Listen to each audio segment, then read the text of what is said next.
इस वीडियो में हम NCERT कक्षा 10 की गणित की जो किताब है उससे प्रश्नावली 3.1 शुरू करेंगे और इस वीडियो में हम पहला सवाल देखेंगे। और अब तक जो हमारी वीडियो कंप्लीट हुई है उन सब का लिंक एक प्लेलिस्ट के रूप में इस वीडियो के डिस्क्रिप्शन बॉक्स में दिया हुआ है, वहां जाकर पिछली वीडियोस आप देख सकते हैं। अभी हम प्रश्नावली 3.1 शुरू करेंगे। हमारा पहला प्रश्न है, कहता है निम्न समस्याओं में रैखिक समीकरण के युग्म बनाइए और उनके ग्राफीय विधि से हल कीजिए। जो हमारा पहला सवाल है उसके दो भाग हैं, इसमें समस्याएं दी हुई हैं उसने और हमें इन समस्याओं को रैखिक विधि ग्राफीय विधि से हल करना है। तो पहला भाग क्या है, कहता है कक्षा 10 में 10 विद्यार्थियों ने एक गणित की पहेली प्रतियोगिता में भाग लिया। कक्षा 10 के 10 विद्यार्थियों ने, टोटल 10 बच्चे हैं कक्षा 10 में, उन्होंने एक प्रतियोगिता में भाग लिया है, पहेली प्रतियोगिता में। आगे कहता है यदि लड़कियों की संख्या लड़कों की संख्या से 4 अधिक हो, कहता है कि जो लड़कियां हैं वो लड़कों से 4 ज़्यादा हैं, तो प्रतियोगिता में भाग लिए लड़कों और लड़कियों की संख्या ज्ञात कीजिए। कहता है कि लड़के कितने पार्टिसिपेट किए, लड़के और लड़कों ने, और लड़कियों की संख्या, दोनों की संख्या अलग अलग निकालनी है। दो बातें उसने बताई हैं कि एक तो टोटल बच्चे 10 हैं और दूसरा उसने बताया है कि जो लड़कियां हैं वो लड़कों से 4 ज़्यादा हैं।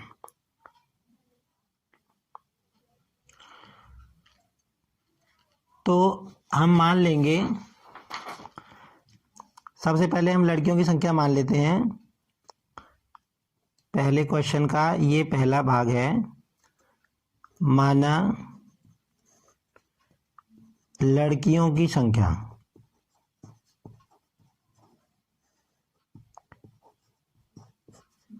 हमने लड़कियों की संख्या जो है उसको x मान लिया और जो लड़के हैं लड़कों की संख्या हमने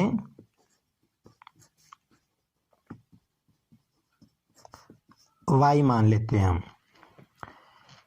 अब पहली शर्त के अनुसार क्या है,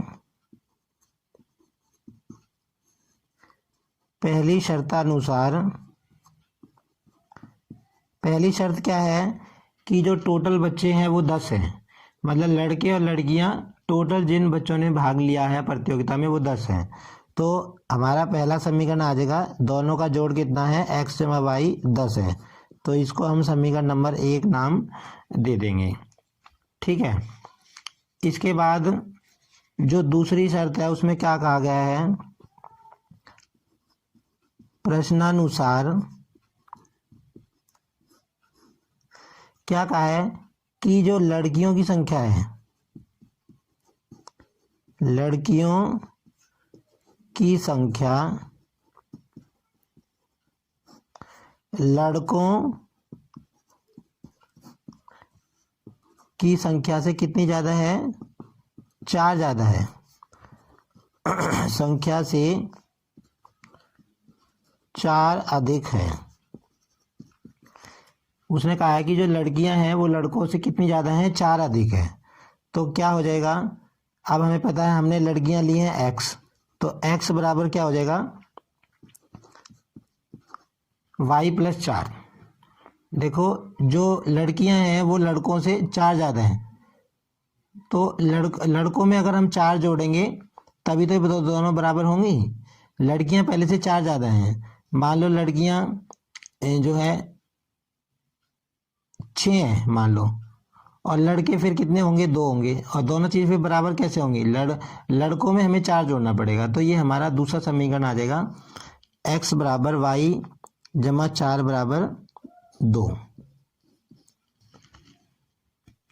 अब हम इन समीकरणों को हल करेंगे और इनके कुछ मान निकालेंगे।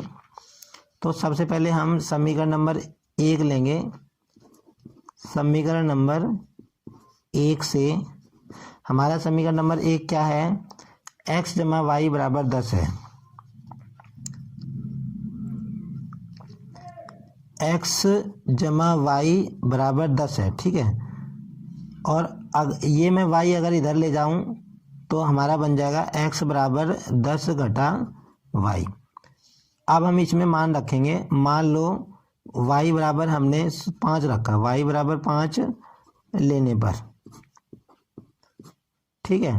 तो इसमें y की जगह 5 रख दो, x बराबर 10 घटा 5, तो कितना आ गया, 5 आ गया। अब दूसरी बार एक मान और निकाल लेते हैं, y बराबर 6 ले लेते हैं, y बराबर 6 लेने पर तो x बराबर कितना हो गया, 10 घटा 6 4, x का मान कितना आ गया, 4 आ गया। अब इसकी एक टेबल बना लेते हैं हम यहाँ पे।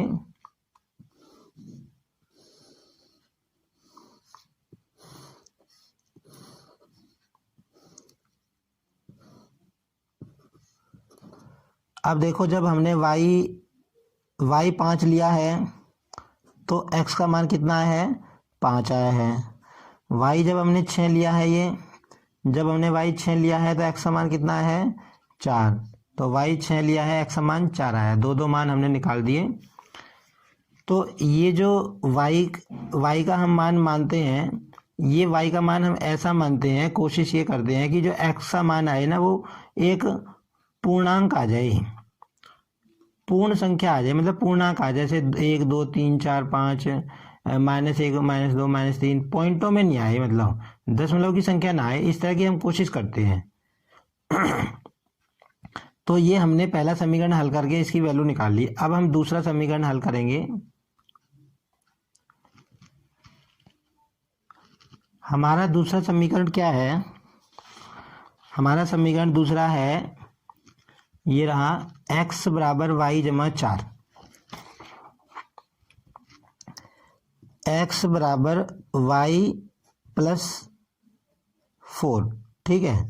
तो इसमें हम y का मान शुरू में लेते हैं, y बराबर 1 लेने पर हम मान लेते हैं y बराबर 1 हमने ले लिया, तो x का मान क्या आएगा, y जमा 1,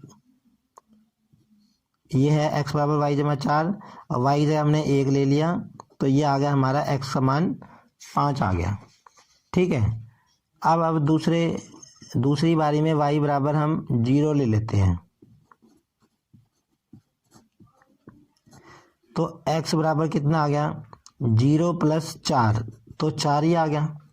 ये जो हमारा x बराबर y जमा 4 था, y की जगह हमने 0 ले लिया, तो 0 लेने पर x के मान कितना आ गया, 0 जमा 4 आ गया, ठीक है। अब इसके लिए भी हम एक टेबल बना देते हैं।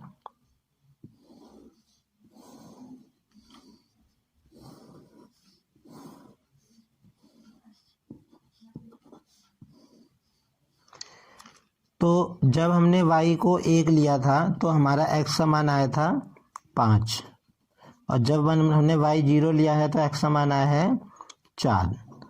अब ये हमने दोनों समीकरणों को हल करके x और y के कुछ मान निकाल लिए। अब हम इसका ग्राफ बनाएंगे।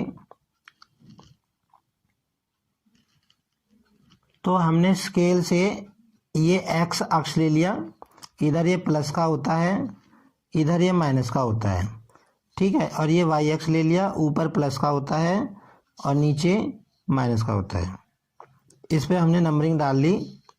अब इस ग्राफ के ऊपर हम ये जो मान आए हैं इनको दिखाएंगे।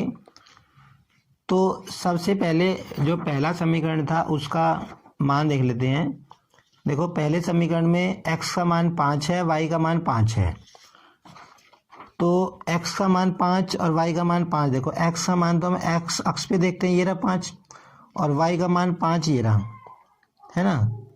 तो हम क्या करेंगे, इससे तो ऊपर चलेंगे बिल्कुल लंबवत दिशा में, ऐसे बिल्कुल सीधे।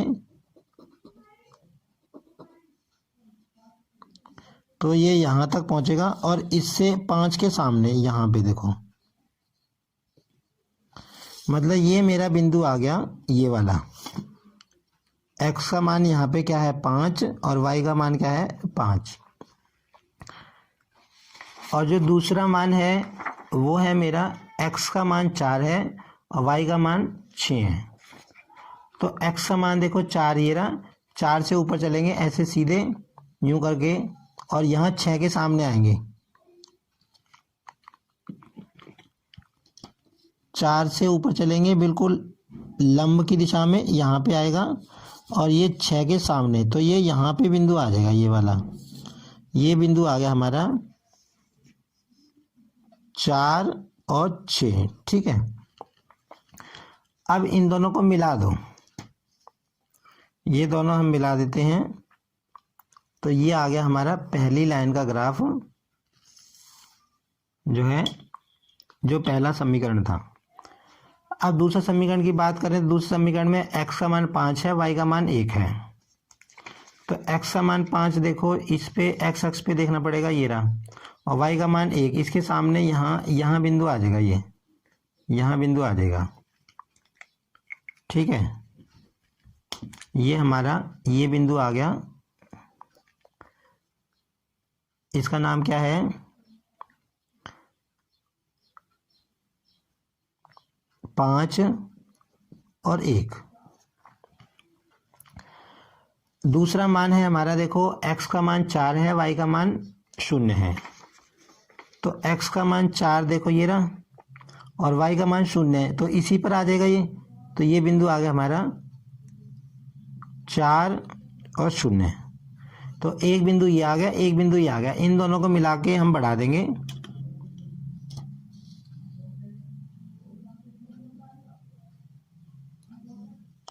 इसको मिला के हमने बढ़ा दिया, ये हमारा दूसरा ग्राफ आ गया। तो ये हमारा हमने ग्राफ बना दिया। अब इस ग्राफ पे हम देख लेते हैं कि ये दोनों, देखो ये दोनों ग्राफ की रेखाएं कहाँ काट रही हैं, यहाँ पे काट रही हैं। यहाँ पर बिंदु का, यहाँ पे बिंदु देखो x समान कितना है, ये 7 पे आ रहा है, तो x समान तो हो गया यहाँ पे 7, और ये y कितना हो गया 3, इधर 3 पे जा रहा है, देखो ये, तो 7 और 3 पे प्रतिच्छेद कर रही हैं। तो हम ये पढ़ चुके हैं जो इस प्रश्नावली की इंट्रोडक्शन वीडियो थी, हमने उसमें पढ़ा था कि अगर दोनों रेखाएं समीकरणों की काटती हैं, एक बिंदु पर प्रतिच्छेद करती हैं, तो वो बिंदु जो है, मान लो इस बिंदु का नाम ए दे दिया, तो ये ए बिंदु ही इन दोनों का समीकरणों का क्या है, हल है। तो हम क्या लिखेंगे, क्योंकि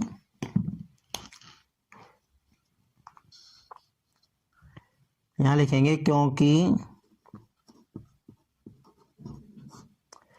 दोनों रेखाएं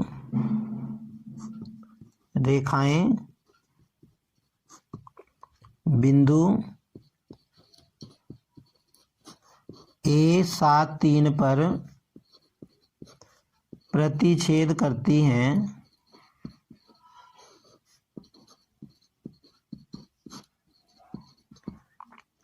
अतः 7-3 समीकरण युग्म का हल है। ठीक है, ये समीकरण युग्म का हल आ गया। अब देखो 7-3 हमारा हल आया है, तो जो पहला मान होता है वो x का मान होता है, और x हमने मानी थी लड़कियां, तो इसका मतलब लड़कियों की संख्या कितनी होगी 7, और लड़कों की संख्या कितनी होगी 3। तो हम लिख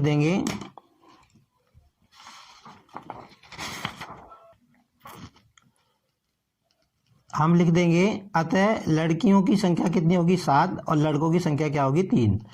तो ये सवाल हमारा पूरा हल हो गया ग्राफीय विधि से। अब हम दूसरा सवाल देखते हैं। पहले सवाल का जो दूसरा भाग है उसमें कहता है 5 पेंसिल तथा 7 कलमों का कुल मूल्य 50 रुपये है। कहता है 5 पेंसिल और 7 कलम अगर लें तो 50 की आती है, और 7 पेंसिल और 5 कलम लें तो उनका मूल्य बनता है 46 रुपये। कहता है एक पेंसिल का मूल्य ज्ञात करो, एक कलम का मूल्य। तो इसके लिए हम पहले समीकरण बनाएंगे। तो हमने क्या किया, माना एक पेंसिल का मूल्य हमने x रुपये मान लिया और एक कलम का मूल्य मान लिया हमने y। ठीक है, तो पहली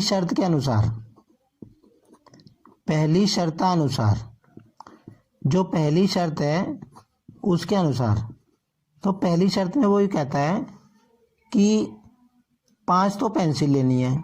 अब देखो, अगर एक पेंसिल x रुपए की आती है तो 5 पेंसिल कितने की आएंगी?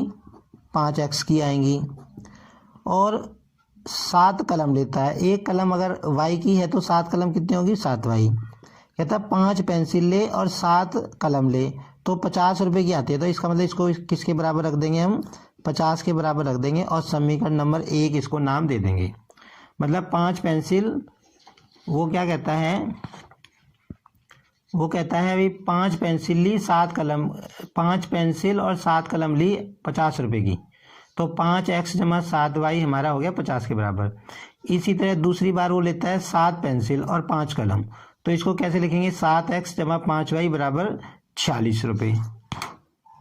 तो दूसरी शर्त के अनुसार क्या करेंगे हम?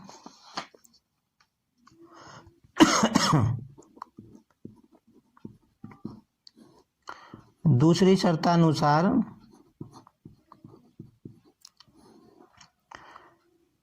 7 तो पेंसिल लेता है तो 7x हो गया, और 5 कलम लेता है तो 5y बराबर कितना हो गया? 46। समीकरण नंबर 2 नाम दे दो। ठीक है, अब हम इनको बारी बारी से दोनों समीकरणों को हल करेंगे।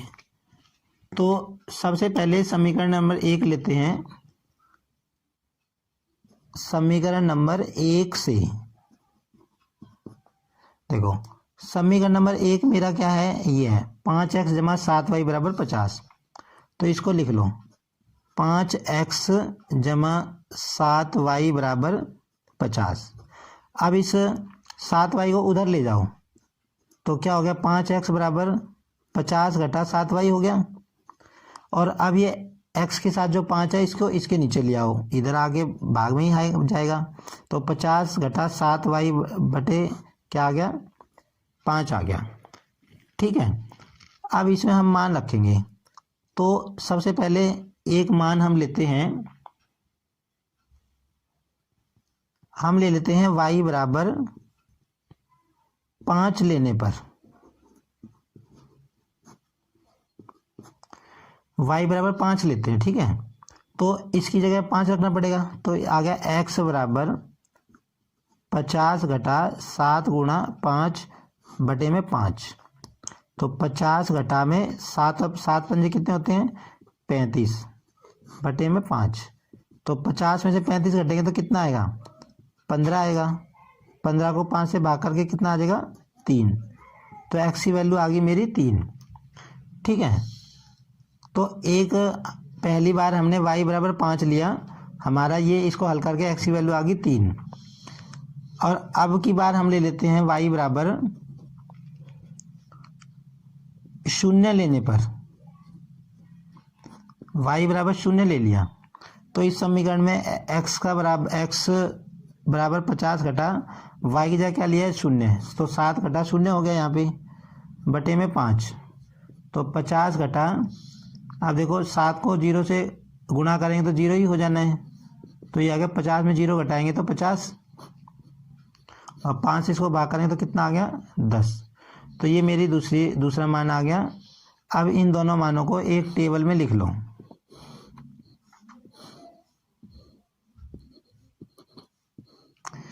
देखो, जब y मैंने 5 लिया, y बराबर मैंने 5 लिया तो x का मान मेरा कितना आया? 3 आया। और जब y मैंने 0 लिया तो x का मान मेरा आया 10। तो ये पहला समीकरण हमने हल कर लिया। अब इसी तरह हम दूसरा समीकरण लेंगे। अब समीकरण 2 हमारा क्या है? हमारा समीकरण नंबर 2 ये है, देखो 7x जमा 5y बराबर 46। तो हमने समीकरण लिख लिया। अब क्या करेंगे? इस 5y को उधर ले जाओ, तो 7x बराबर 46 घटा में 5y आ गया। और अब ये जो है 7 हम इधर ले जाएंगे तो 46 घटा में 5y बराबर कितना आ गया? बटे में 6 आ गया। ठीक है, अब इसके भी 2 मान निकाल लो। तो सबसे पहले हम लेते हैं y बराबर -2 लेने पर, तो x बराबर 46 घटा में 5 गुणा में -2 बटे में 7, ठीक है। तो 46, 5 और 5 दूनी क्या हो गया, 10 हो गया, 7। और 46 और 10 कितने हो गए, 56/7। तो ये आ गया हमारा 8, इसका मान 8 आ गया। अब आप सोच रहे होंगे ये y का मान हमने -2 क्यों लिया, क्योंकि जो ये y का मान हम लेते हैं, मतलब एक चर का मान तो हमें सोचना ही पड़ेगा। तो y का जो मान लिया है वो हम कुछ भी ले सकते हैं जो संख्या रेखा पर आता है, प्लस के भी ले सकते हैं, प्लस का 1 2 3 4 5 का आगे कहीं तक और माइनस का भी कुछ भी सोच सकते हैं। लेकिन हम सोचते कैसे हैं, ये हिट एंड ट्रायल मेथड है, ये हमें रफ काम में सोच सोच के देखने पड़ेंगे, है ना। देखो मैंने -2 इसलिए सोचा कि -2 और -5 ही गुणा करूंगा तो प्लस का 10 आ जाएगा, और प्लस का 10 आते ही 46 में जुड़ जाएगा, 56 आ जाएगा। 56 7 से पूरा पूरा भाग होता है 8। हमें ऐसा नंबर यहाँ पे रखना है, कोशिश ऐसी करनी है कि ये सारी चीज़ सोल्व करके है ना मेरा एक नंबर आ जाए, पॉइंट में वैल्यू ना आए, दशमलव की वैल्यू ना आए, इस तरह की हमें वैल्यू सोच के करनी है। तो 2-4 वैल्यू हम निकाल के देखेंगे और 2-4 बार करेंगे तो प्रैक्टिस हो जाएगी, ठीक है। तो रफ काम में हम इसको रख के देखते हैं, जो सही आ जाती है फिर उसको हम फेयर में लिख देते हैं। अब अगली बार हम ले लेते हैं y बराबर 5। y बराबर 5 लेने पर तो y बराबर 5 रखो अब इसमें तो x बराबर कितना हो गया, 46 घटा में 5 y/7। तो 46 घटा में 5 गुणा में 5/7। तो ये आ गया 46 घटा में 5 पंजे 25/7। तो 46 में से 25 घटाएंगे तो 21, 7 तो 3। अब देखो इसमें मैंने y की जगह 5 रखा, तो 5 ऐसा सोचा कि भी इसके साथ गुणा हो और इसमें से जो घट के आए, भाई 5 5 25 हो गया, 25 को जब 46 में से घटाएंगे तो 21 आएगा, और 21 7 से पूरा पूरा भाग होता है। तो हम ऐसे सोचते हैं कि जो ऊपर वाली चीज़ है ना सोल्व करके ऐसी संख्या है जो 7 के पाड़े में आती हो, तभी तो यहाँ पूरा नंबर आएगा। तो इस तरह हम इसको सोच लेते हैं। अब हम बना लेते हैं एक टेबल।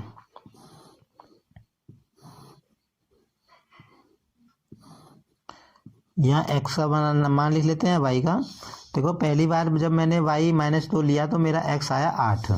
तो y के कॉलम में लिख दो -2 और x के कॉलम में लिख दो 8। फिर मैंने y लिया 5।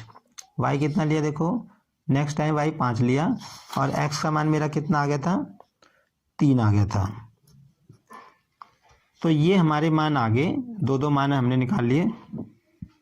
किसी भी समीकरण का ग्राफ बनाने के लिए, ग्राफ की रेखा प्राप्त करने के लिए 2 मान काफ़ी होते हैं। वैसे तो हम 3 भी निकाल सकते हैं, उससे भी कोई ज़्यादा फर्क नहीं पड़ता। अब हम इसका ग्राफ बनाएंगे। तो ग्राफ बनाने के लिए हम एक x अक्ष की रेखा खींचेंगे, इस तरह देखो ये हमने x अक्ष के लिए लाइन खींच ली, और एक हम ऐसे बिल्कुल सीधी y अक्ष खींचेंगे। जब हम इस सवाल को ग्राफ में बनाएंगे तो उसमें कोई दिक्कत नहीं होगी, ग्राफ में लाइनें पहले से बनी होती हैं। तो हम क्या करेंगे, 1-1 सेंटीमीटर के गैप पे इसमें नंबरिंग कर लेंगे, संख्याओं को दिखा देंगे। जैसे यहाँ से हम स्टार्ट करेंगे तो ये नंबर 1 पे यहाँ एक निशान लगा दिया, फिर 2 पे लगा दिया, 3 पे, इस तरह हम सारे नंबरिंग कर लेंगे। ऐसे हमने मार्क कर लिए। अब इन पे हम नंबर डाल देंगे। ये होता है 0 1 2 3 4 5 6 7 8। ये इधर होते हैं माइनस के, -1 -2 -3 -4 -5 -6 -7 -8, ठीक है। ऊपर भी प्लस के होते हैं 1 2 3 4 5 6 7, ठीक है। और नीचे माइनस के होते हैं, नीचे वाई एक्स होता है माइनस का, -1 -2 -3 -4 -5 -6। ये हमने कर लिया, ठीक है। ये इधर होता है माइनस का एक्स अक्ष, ये होता है प्लस का एक्स अक्ष, और ऊपर होता है वाई प्लस का और नीचे होता है माइनस का। अब हमको वो जो हमने 2 टेबल बनाई थी उनकी मान हम इस पे दिखाएंगे। तो सबसे पहले जो समीकरण नंबर 1 की हमारी टेबल थी वो क्या थी, देखो y x का मान 5 है, y का मान नहीं ये वाला है, x का मान 3 है, y का मान 5 है। तो x का मान 3 कहाँ पे, देखो ये रहा, इससे ऊपर चलेंगे, और y का मान 5 क्या है, इसके सामने। तो जहाँ ये दोनों रेखाएं मिलेंगी, हमने कक्षा 9 में सीखा हुआ है ग्राफ कैसे बनाते हैं। 3 से तो हम ऊपर चलेंगे, ऐसे यूँ करके यहाँ तक पहुँच गए, और 5 के बिल्कुल सामने, तो ये बिल्कुल यहाँ मिल गई, यहाँ पे यही मेरा बिंदु आ गया। कौन सा आया, 3 और 5। x का मान यहाँ पे 3 है, y का मान 5, ठीक है। अब दूसरा मान है हमारा, दूसरा मान है देखो, x का मान 10 है, y का मान 0 है।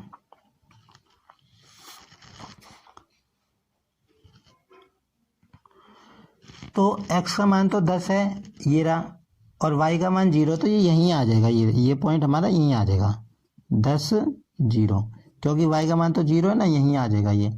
अब इन दोनों को मिला देते हैं हम, ये जो दो बिंदु आए हैं हम इनको मिला देंगे, और हमारी एक रेखा सीधी प्राप्त हो जाएगी। ये हमारा पहले समीकरण का ग्राफ आ गया। अब हम दूसरा समीकरण दूसरे समीकरण का मान और देख लेते हैं।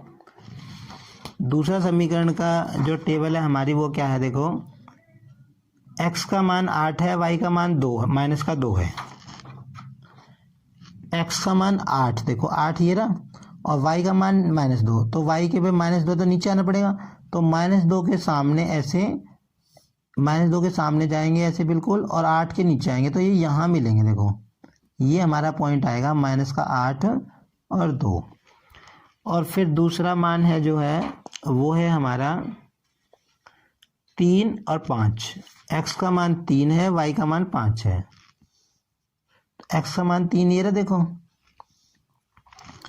हम 3 के तो सामने चलेंगे, 3 के सामने चलेंगे, ऐसे सामने चलते जाएंगे ऐसे बिल्कुल लंब की दिशा में, और y 5 के सामने, तो देखो यही पॉइंट आ गया, यही पॉइंट आ गया, देखो यही पॉइंट आ गया मेरा 3 और 5। इस पॉइंट पे, मतलब इस पॉइंट पे दोनों रेखाएं प्रतिच्छेद करेंगी, है ना। तो इसको मिला के हम जो है लाइन खींच देते हैं, ये हमारा ग्राफ आ गया। तो इस ग्राफ से हमें क्या पता चल रहा है कि ये दोनों लाइनें यहाँ मिल रही हैं, देखो 3 5 पे मिल रही हैं, है ना।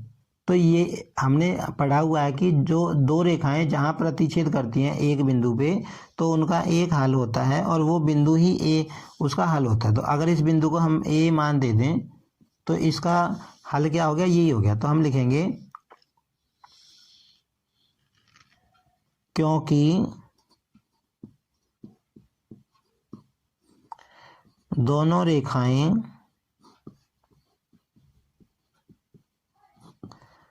बिंदु ए 3 5 पर प्रतिच्छेद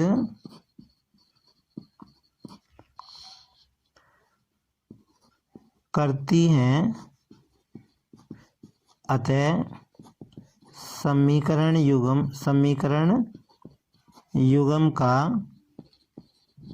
का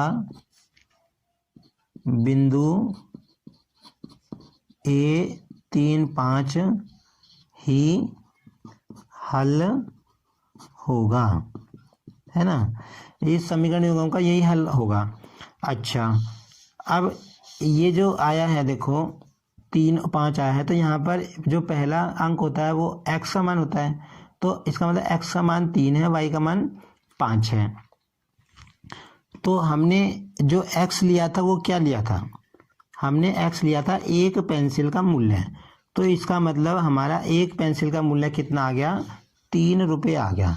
तो हम ये भी लिखेंगे यहाँ पे, अतः एक पेंसिल का मूल्य कितना आ गया हमारा, एक पेंसिल का मूल्य होगा कितना, ₹3। और एक कलम का मूल्य कितना होगा,